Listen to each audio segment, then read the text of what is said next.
In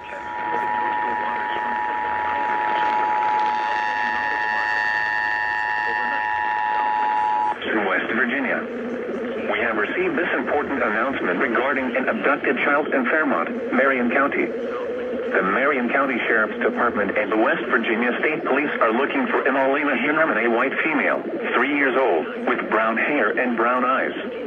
The child was last seen at 1112 Country Club Road, Fairmont, West Virginia, and is believed to be in extreme danger. Authorities advise the child was likely abducted by a Rosemary Glospel, grandmother to Emalina Hinnerman.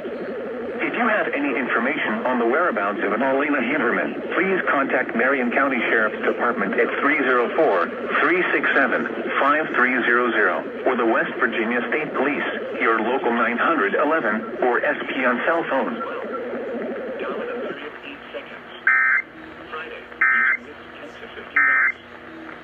In the state